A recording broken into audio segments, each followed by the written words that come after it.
우리 사겨? Halo guys, apa kabar? Jumpa lagi bersama gua Bang Adi di sini. Di video kali ini gua akan ngebahas film yang berjudul. Film ini berkisah tentang seorang aktor tampan di Korea yang sudah lama ngejomblo. Dan secara tiba-tiba dia masuk ke dimensi lain. Dan di sana ia memiliki seorang istri dan 2 anak. So, tanpa lama-lama kita langsung masuk ke ceritanya guys. Cerita dimulai dengan seorang pria yang bernama Pak Kang yang lagi tumpang tindih dengan seorang aktor wanita cantik yang bernama Hayung. Pak Kang juga seorang aktor yang saat ini sedang naik daun dan skandal mereka tersebar ke internet. Sementara di luar apartemen terlihat pria yang kita sebut saja Son Hyung Min yang dulunya juga seorang aktor. Namun karena aktingnya yang jelek dan tak laku, dia memilih menjadi manajer Pak Kang. Kesuksesan Kang membuatnya mampu membeli apartemen paling mewah, punya segalanya yang melimpah. Bahkan ibunya juga merasakan kekayaannya dengan keliling di seluruh dunia. Saat sedang syuting drama, Pak Kang berperan sebagai raja, tapi dia sering lupa dialognya cuy, dan malah marah-marah meminta sutradara untuk meringkas dialognya. Merasa dirinya adalah aktor yang lagi naik daun, dia sangat sombong dan seenaknya sendiri. Film drama itu sukses besar karena ada sosok Pak Kang membuat sutradara itu ketakutan jika tidak menuruti permintaan Pak Kang. Di malam harinya, Pak Kang menghadiri acara Korea Film Award dan dia mendapatkan penghargaan sebagai aktor terbaik. 축하합니다, 박 Kang. Dalam pidatonya, dia sangat bersyukur mengingat 10 tahun yang lalu dia hanyalah orang yang miskin dan dia nggak akan pernah melupakan semua itu. Dan di sisi lain, terlihat seorang wanita yang bernama Suhyun berada di warung makan dan sedang menonton acara televisi. Selesainya acara, Pak Kang ingin mampir ke salah satu bar tua di kota itu, tak lain untuk merayakan kemenangannya guys. Namun Son menolak karena dia sudah janjian dengan keluarganya untuk merayakan malam Natal. Tapi Pak Kang yang sombong tak peduli dengan hal itu. Dia mengancam akan memecat mereka berdua. Dengan sangat terpaksa, akhirnya Son masuk ke dalam bar itu dan diberikan angpau untuk keluarganya sebagai hadiah Natal. Kemudian Son pun bilang kalau Suhyun, mantan pacarnya Pak Kang, pulang dari Amerika untuk mengadakan pameran lukisan. Kalau kalian lupa dengan Suhyun itu yang mana, itu adalah wanita yang sedang menonton acara TV sebelumnya guys. Oke, lanjut. Singkat cerita, mereka pun pulang dengan menggunakan taksi. Tapi Pak Kang yang merasa bisa jaga diri walaupun sudah mabuk berat tidak mau diantarkan oleh Son. Saat di dalam mobil, sopir taksi bilang kalau dia merasa beruntung bisa mengantar orang yang begitu terkenal. Pasti kehidupan Pak Kang sangat bahagia karena sudah memiliki semuanya. Tapi supir itu tiba-tiba bilang kalau menurutnya terkenal dan kaya bukanlah jawaban untuk bahagia. Pak Kang pun menjawab kalau semua itu hanyalah omong kosong dan Pak sopir nggak akan pernah tahu apa yang ia rasakan saat ini. Sang sopir itu pun kembali menjawab, gimana kalau Pak Kang diberi kesempatan untuk kembali ke masa lalu? Apa yang akan kamu lakukan? Dan apakah kamu tahu apa jadinya jika kamu tidak putus dengan pacar kamu sebelumnya, yaitu Suhyun? Dan Pak Kang pun menjawab itu nggak masuk akal.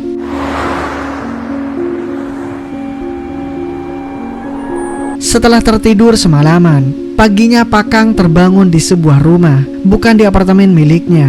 Dan di sana ia disambut oleh 2 anak kecil yang tiba-tiba memanggilnya ayah. Dia kaget dong setengah mati ketika melihat Suhyun datang marah-marah padanya. Dan ternyata mereka berdua adalah suami istri guys. Dan anak tadi adalah anaknya Kang dan juga Yun. Merasa semua ini hanyalah mimpi, Kang berlari keluar berharap ini tidaklah nyata. Kemudian dia langsung menghubungi manajernya, namun tidak aktif. Tak sampai di situ saja, ia juga terkejut melihat mobilnya sebuah mobil jadul. Tapi dia tidak peduli dan langsung pergi ke apartemennya. Dengan santainya dia masuk ke sana dan tanpa disadari semua penjaga yang ada di sana tak mengenalinya guys. Sampailah ia di depan pintu kamarnya. Namun password yang ia masukkan ternyata salah guys. Dan tanpa diduga ternyata apartemen itu sudah dihuni oleh orang lain. Merasa orang itu adalah pencuri, Kang pun nyerobot masuk ke dalam dan membuat kekacauan. 또 바람 폈니?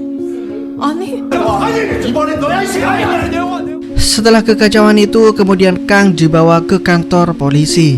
Dan polisi bilang kalau apartemen itu bukan milik Kang. Tak lama kemudian istrinya datang. Lalu polisi bertanya, 아내분 맞죠? 아니요. 아니요? polisi itu bilang pada Suhyun bahwa dia akan membuat laporan tentang Kang yang mengalami gangguan jiwa agar Kang bisa bebas. Tapi Suhyun merasa bingung kenapa bisa seperti itu. Dan Pak polisi itu menjelaskan kalau Kang mengaku sebagai seorang aktor tapi tidak ada yang kenal sama dia. Saat mereka hendak pulang ke rumah, Kang bertanya apakah benar dia suaminya. Bahkan setelah putus dia tak pernah kontekan lagi dengan Suhyun. 차릴래? 안 차릴래? Dengan satu tamparan yang begitu keras membuat Kang teringat selesainya minum bersama Son, dia pulang menggunakan sebuah taksi. Dia masih teringat jelas apa yang telah dikatakan supir taksi tersebut yang mengatakan akan mengirim Kang ke masa lalu dan seandainya dia tidak putus dengan Suhyun. 그걸 현실로 만들어드릴 겁니다. 좋은 기회는 없으니까. Sesampainya di rumah, Kang mulai menerima apa yang telah terjadi saat ini. Di sana, anak perempuannya yang bernama Rohe masih bingung apa yang menimpa ayahnya. Kemudian Kang bertanya siapa anak laki-lakinya. Ia menjawab namanya adalah Roha, ayah. Mereka berdua adalah anak kembar, cuy. 네가 나 좀 도와줄래? 아빠 기억은 언제 돌아오는데? Di hari itu Suhyun akan pergi bersama teman-temannya. Kang diminta untuk menjaga anak-anaknya dan membawanya bermain. Kang langsung bilang kenapa tidak sewa babysitter saja karena dia sangatlah sibuk. Mendengar hal itu Suhyun kira Kang masih mabuk. Membayar sewa rumah aja susahnya minta ampun, apalagi sewa babysitter. 무섭다고 했어. 니들 엄마 어떤 사람이냐? Singkat cerita Kang membawa si kembar bermain di luar. Dan sambil lalu Kang mencari taksi yang ia tumpangi sebelumnya. Tapi sayang ia tak menemukan taksi yang ia tumpangi malam itu. Sesampainya di rumah, si kembar menyalakan acara TV dan melihat Kang memainkan peran sebagai hantu di salah satu acara drama Korea. Ya, sangat bertolak belakang dengan kehidupan sebelumnya yang seharusnya dia berperan sebagai seorang raja. Malam harinya Suhyun meminta penjelasan kenapa Kang berani masuk ke apartemen orang lain. Kang pun menjawab bahwa ini adalah dunia yang berbeda, di mana di dunia aslinya dia adalah aktor terkenal dan menempati apartemen mahal tersebut. Kejadian itu mulai berubah ketika dia naik sebuah mobil taksi. Namun tiba-tiba dia terbangun dan sudah berada di sini. Mendengar cerita itu, Suhyun pun bilang kepada Kang, apa Kang menyesal mendapatkan sosok indah seperti dirinya.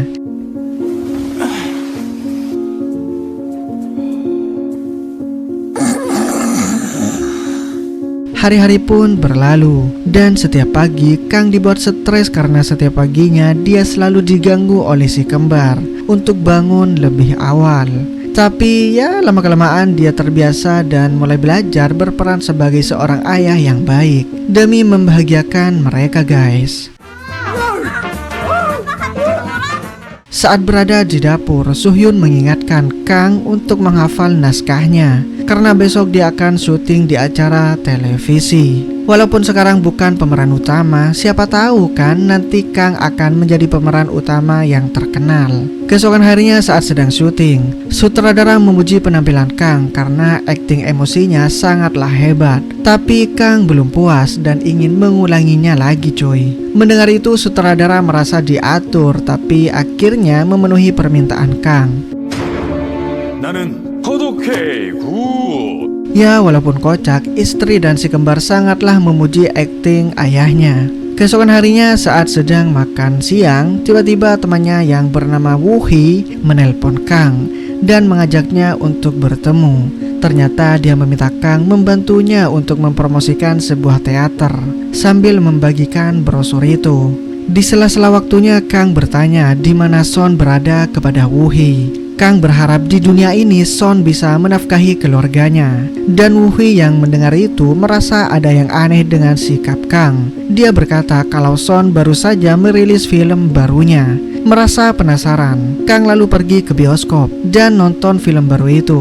Yang ternyata dia adalah aktor utama yang sangat terkenal guys. Melihat itu membuat Kang semakin menyesal karena di dunia ini perannya diganti oleh manajernya. Kang mulai penasaran dengan kehidupan Son dan keesokan harinya dia datang ke kantor agensi untuk menemuinya.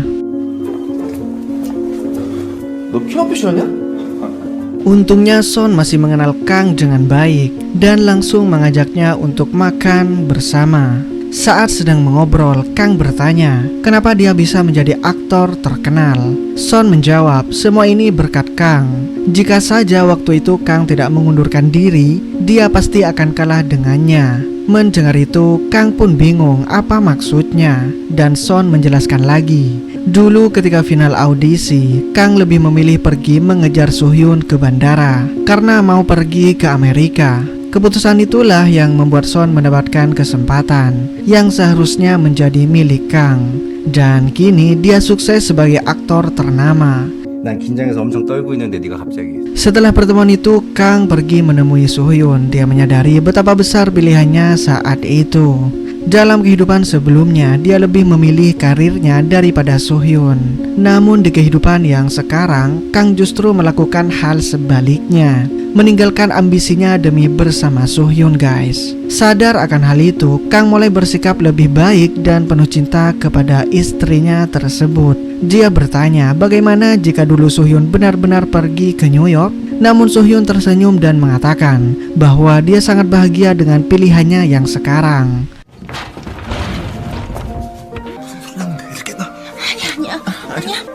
우리 사겨? 이리 와 왜? Di malam berikutnya, Woo-hee dan Pak Kang mengadakan pertunjukan teater. Di sana Son juga datang untuk menonton. Tapi bukannya menikmati pertunjukan, dia justru tertidur karena kelelahan. Setelah pertunjukan berakhir, Son mengajak semua orang untuk makan malam dan mentraktir mereka semua.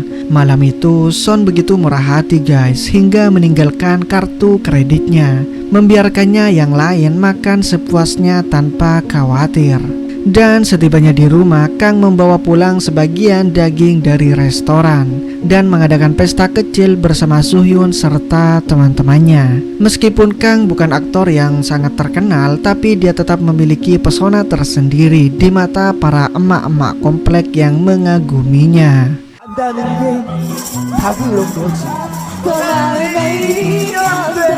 Saat pagi hari, tiba-tiba ibu Pak Kang datang berkunjung. Dan begitu kagetnya Soo-hyun melihat mertuanya itu. Dengan nada kesal, ibu Kang memarahi mereka karena gaya hidupnya yang sangat malas. Menurutnya bisa membuat cucunya kelaparan setiap pagi. Cerewetnya tak berhenti di situ saja guys. Ibunya semakin kesal karena Kang memutuskan keluar dari acara TV yang selama ini memberinya penghasilan. Singkat cerita, saat Kang mengantar ibunya ke terminal, sebelum pergi ibunya mendoakan agar Kang bisa mendapatkan peran yang bagus seperti Son Heung-min. Ya, dia juga memberi Kang sejumlah uang, menyuruhnya mentraktir keluarganya serta membeli bunga untuk makam ayahnya. Kang pun menuruti semua permintaan ibunya, tapi saat di pemakaman, dia tak mau masuk ke dalam area makam. Ini mungkin karena masa kecilnya yang penuh kenangan buruk, membuatnya enggan mendoakan sang ayah. Di hari berikutnya, Kang mengikuti audisi untuk mendapatkan pemeran utama. Aktingnya memanglah sangat bagus, namun ada satu masalah guys. Yang menjadi juri saat itu adalah sutradaranya langsung. Dan dia tahu kalau Kang adalah teman baiknya Son Heung-min. Sutradara malah memintanya untuk membujuk Son agar mau bermain di filmnya. Mendengar hal itu, Kang merasa kesal dong. Dia mengikuti audisi dengan serius, tapi justru dianggap sebagai perantara saja. Setelah menceritakan semua hal tersebut, Song Hyung Min menjadi paham bahwa Kang lagi berjuang, bukan hanya untuk dirinya sendiri tapi juga untuk keluarganya. Sebagai gantinya, Son menawarkan Kang untuk menjadi manajernya, tapi sayangnya Kang menolak tawaran itu guys. Dia merasa bahwa kehidupannya benar-benar tertukar 180 derajat dengan Son, dan dia belum siap menerima kenyataan tersebut. Keesokan harinya, Kang mencoba menghubungi Soo-hyun. Dia mencarinya kemana-mana, namun tak ada. Dan hal itu membuat Kang cemas kemana perginya istrinya itu. Saat sedang menemani anak kembarnya bermain di taman, tiba-tiba Roha jatuh saat bermain.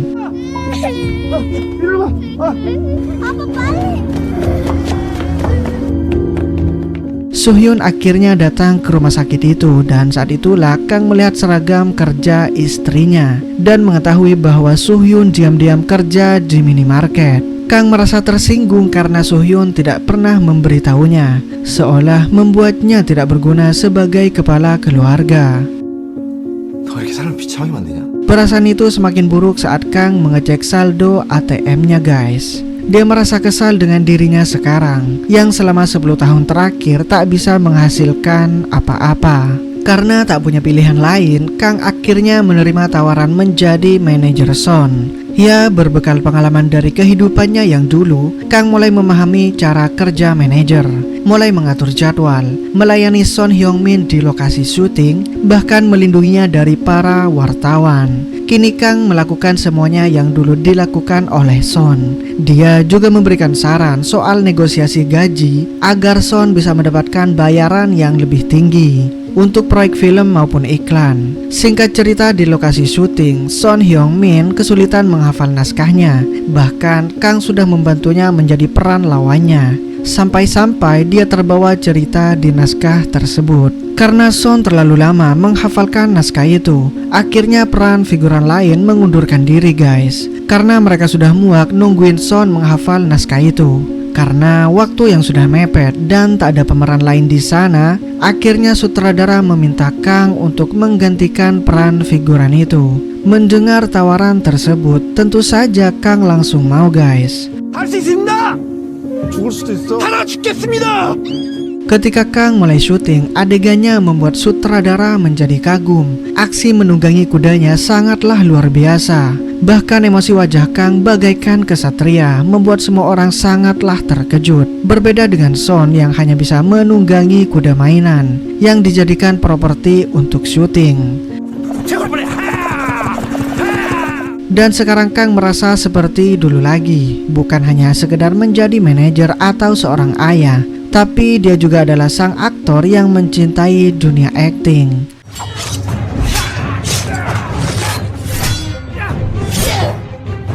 Sejak menjadi manajer, Kang mulai merasakan perubahan dalam hidupnya. Dia menjadi lebih bertanggung jawab sebagai kepala keluarga, lebih perhatian pada istri dan anak-anaknya. Namun perubahan ini malah bikin Soo-hyun tidak nyaman.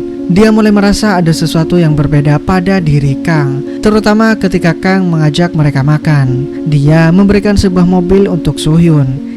와인 한잔 할래? 조윤이 협찬 받으면 Sepulangnya mereka mampir ke apartemen Son yang sudah lama tidak ditempati, dan Kang berencana menempatinya agar mereka bisa tinggal di sana. Mendengar itu, Soo-hyun pun menolak. Baginya rumah kecil mereka saat ini bukan sekedar tempat tinggal, tapi juga saksi perjuangan mereka selama ini. Setiap sudut rumah itu menyimpan kenangan, tawa anak-anak mereka, perjuangan melewati masa sulit, hingga kebahagiaan sederhana yang tidak bisa digantikan dengan kemewahan. Di sini Soo-hyun tak bisa memahami kenapa Kang ingin meninggalkan rumah begitu saja. Apakah karena uang, atau apakah karena kehidupan mereka yang kini lebih nyaman, sehingga dia melupakan tempat yang dulu mereka bangun bersama. Kang menjelaskan bahwa dia cuma ingin memberikan yang lebih baik untuk keluarganya. Memiliki segalanya akan membuat mereka sangat bahagia. Tapi bagi Soo-hyun, ini adalah kehilangan sesuatu yang jauh lebih berharga dari kekayaan. Perbedaan cara pandang ini membuat mereka saling bertengkar saat itu guys. Pada malam harinya, Kang datang ke kamar anak-anak dan melihat foto kenangan mereka. Dia minta maaf pada Soo-hyun apapun yang dia lakukan selama ini, hanya demi mereka semua. Tapi setelah dipikir, kehidupan Kang sekarang jauh lebih terasa bahagia. Bisa hidup bersama istri dan anak-anaknya, walaupun tak sekaya di dunia sebelumnya. Dia juga bilang dia sangat takut kehilangan si kembar. Sekarang, Kang hanya ingin hidup bersama mereka dan tidak ingin kembali ke dunia yang dulu.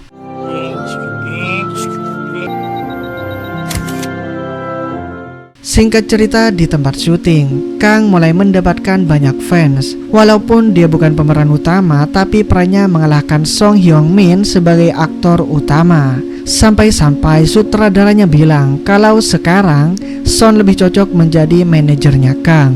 Di malam harinya, saat menghadiri Aktor Film Award, Son Hyung Min berhasil memenangkan penghargaan itu sebagai aktor terbaik tahun ini. Dalam pidatonya, Son membuat Kang merasa bersalah, di mana saat di kehidupan sebelumnya, pidato Kang saat meraih penghargaan tersebut, dia tidak melibatkan sang manajer dalam kesuksesannya. Namun di kehidupan yang sekarang, Son Hyung Min mengucapkan terima kasih pada teman lamanya, yaitu Pak Kang.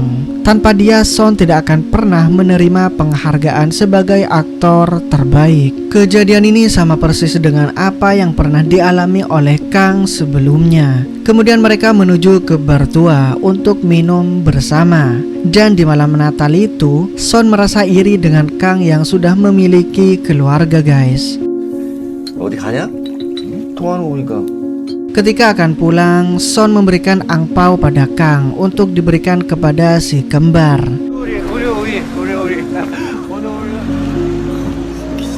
Tak lama kemudian taksi pun datang dan Kang menaikinya. Dan dalam perjalanan pulang itulah sesuatu yang tak diharapkan Kang terjadi. 이제 시간이 됐어요. Ya, ternyata itu adalah supir taksi yang ia cari selama ini. Dia bilang kepada Kang, tak terasa kan 1 tahun telah berlalu dan waktunya tinggal sedikit lagi. Kang harus kembali ke asalnya di besok hari. Mendengar hal itu, Kang menolak. Dia tidak mau kembali, guys. Kang sudah nyaman di kehidupan ini dengan Soo-hyun dan si kembar. Kemudian taksi itu berhenti dan si sopir berbicara soal kehidupan Kang. Dia tahu tentang Kang dan ternyata dia adalah ayahnya Kang, guys, yang sudah lama meninggal, yang selama hidupnya begitu sibuk dengan pekerjaannya sehingga jarang menghabiskan waktu bersama Pak Kang. Dengan suara yang berat, ayahnya berkata, "Aku menyesal, aku mengabaikanmu karena terlalu sibuk mengejar sesuatu yang pada akhirnya tidak ada artinya. Jadi jangan ulangi kesalahan yang sama." Dan semua kejadian ini adalah hadiah Natal dari sang ayah untuk Pak Kang. Sampainya di rumah, Kang merasa lemas, bingung apa yang harus ia lakukan. Karena malam ini adalah malam terakhir bersama keluarganya. Bahkan Kang hanya bisa diam saat menemani anak-anaknya. Dia hanya bisa mendengarkan ocehan anak cantiknya tersebut. Kang yang tak kuasa menahan rasa sedih akan kehilangan semua ini, dia pun menangis. Apalagi ketika sang putri meniup matanya.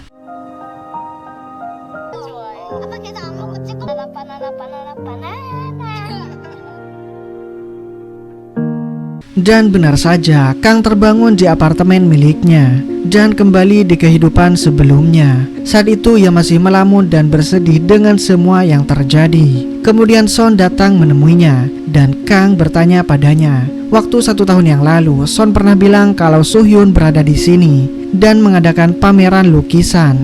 Mendengar hal itu, Son dibuat bingung dan bilang bahwa dia mengatakan itu baru kemarin, bukan 1 tahun yang lalu. Dan acara pameran itu adalah hari ini. Ya, hari ini. Mendengar hal itu, Kang kemudian bergegas pergi dan langsung mencari keberadaan Soo-hyun.